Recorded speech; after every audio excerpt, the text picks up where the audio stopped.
So yun, good morning mga bossing. So abangan day na naman. Today is Sunday. So nagkarga tayo kagabi, dalawang kalapate, si Stitch tsaka si Taiwan. So sa Talavera sila i-release. Ang release time 6:45. So time check 6:28 na. So di naman tayo sumali sa pooling, sinali lang natin sila sa training lang nila yun kasi nga di natin napagpag ng dalawang training, di natin sila naisama. Nung Kabanatuan tsaka Palayan, galing na naman sila ron. So ngayon, chichikin natin kung anong oras sila makakauwi ng Talavera. Talavera sila ngayon So, yun nga. Antay-antayin natin. So, let's go. So, as of now, wala pa sila mga boss. So, nagpaligo tayo ng mga breeder. Ayan. So, pre-neck muna natin yung iba. Naka-break. Iyan muna natin. Kondisyon. Pangit pa kasi ang mag-breed ngayon. Dahil nga, madalas umulan. So, may lang yung ibon pagkakasakit. Mga young bird. Pagka maulan. So, ito, pre-neck muna natin to. So, ito lang inaantay natin to. Hindi ko lang alam kung mapipisa to. Overdue na yata, ayaw pong tayuan pero pag tinayuan niya na yan, tatanggalin ko. Ito yung mga update sa ibon natin. Ayan, yung mga young bird natin na white, pure white. Ayan, ito yung checkered. Ayan, ayan sila. So, magpapaligo tayo pagdating ng dalawa. Ayan sila, naglulugon pa. Kahit si Taiwan, nung sinamp ako, naglulugon.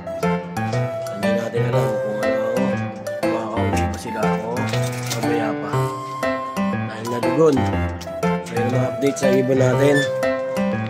Galing na natin to, palitan natin itong tubig. So, mamaya tayo magpapaligo. Ayun yung pampaligo nila. So hintayin natin ang ating dalawang warriors. So dapat makauwi sila ng mga 8:30, ganyan sana So as of na wala pa. Mga nagpaparonda na rin Ganda naman ng panahon. Maganda naman pauwian nito. Ayan, abang-abang lang. Update ko kayo mamaya. Bye! May parating na tayong ibon. Lumagpas pa. Honda. So time check 8:48. Sana. Bagal nabitin pa. Yan yan. Nabitin pa sa paglipad. Yan, mula galing sa Talavera. Si Taiwan, ayan lugon yan Ayan na, galing sa Talavera mga boss.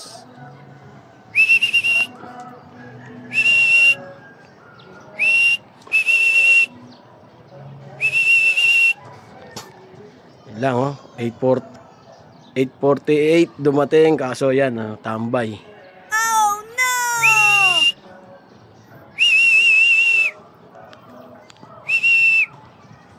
Pababay na natin to.